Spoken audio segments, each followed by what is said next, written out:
মিয়ানমারের জান্তা সরকারের প্রধান এক বক্তব্যে রোহিঙ্গাদের অবৈধ বাঙালি বলার পর বিমস্টেক সম্মেলনের ফাঁকে আয়োজিত দ্বিপাক্ষিক বৈঠকে মিয়ানমারের কর্মকর্তাদের সঙ্গে প্রথমে অংশ নিতে অস্বীকৃতি জানিয়েছিলেন বাংলাদেশের কর্মকর্তারা। এরপর 1,80,000 রোহিঙ্গা ফেরত নেওয়ার বিষয়ে মিয়ানমার সরকার গ্রিন সিগন্যাল দিলে বৈঠকে বসতে রাজি হয় বাংলাদেশের কর্মকর্তারা।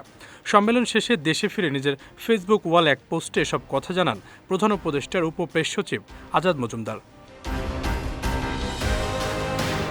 দ্বিপাক্ষিক বৈঠকের আগে এই ইস্যু দ্রুততার সঙ্গে সামলানোয় প্রধান উপদেষ্টার হাই রিপ্রেজেন্টেটিভ খলিলুর রহমানের প্রশংসা করে আজাদ লেখেন, খলিলুর রহমান মিয়ানমারের কর্মকর্তাদের দিয়ে রোহিঙ্গাদের রোহিঙ্গা হিসাবে অভিহিত করাতে সক্ষম হয়েছেন। এটা বাংলাদেশের জন্য বড় অর্জন বলে উল্লেখ করেন তিনি।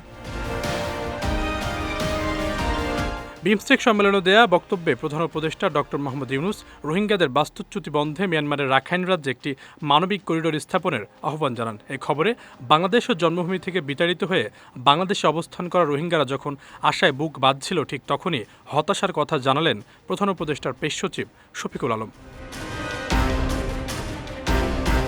5 এপ্রিল নিজের ফেসবুক ওয়ালে দেওয়া এক পোস্টে তিনি লেখেন, চীনের কুনমিং শহরে এবং ব্যাংককে অনুষ্ঠিত বিমস্টেক শীর্ষ সম্মেলনে অন্তর্বর্তীকালীন সরকার যখন মিয়ানমারের সাময়িক জান্তার সঙ্গে আলোচনা করে, তখন তারা দীর্ঘদিন ধরে নিপীড়নের শিকার জনগোষ্ঠীকে তাদের প্রকৃত পরিচয়ে পরিচিত করে রোহিঙ্গা হিসাবে।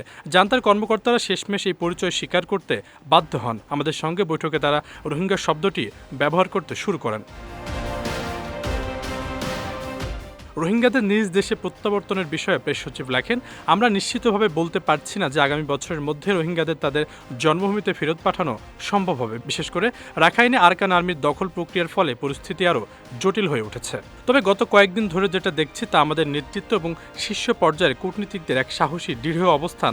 মিয়ানমারের জান্তা সরকার কিছু গুরুত্বপূর্ণ ঘোষণা দিয়েছে। এখন দরকার টানা কূটনৈতিক চাপ বজায় রাখা, যাতে তারা রোহিঙ্গাদের স্বেচ্ছায় পূর্ণ মর্যাদা ও নিরাপত্তার নিশ্চয়তার সঙ্গে ফিরিয়ে নেয়।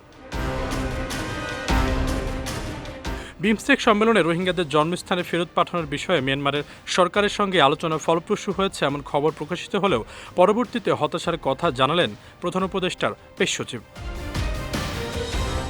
আশরাফুল ইসলাম, বিজয় টিভি, ঢাকা।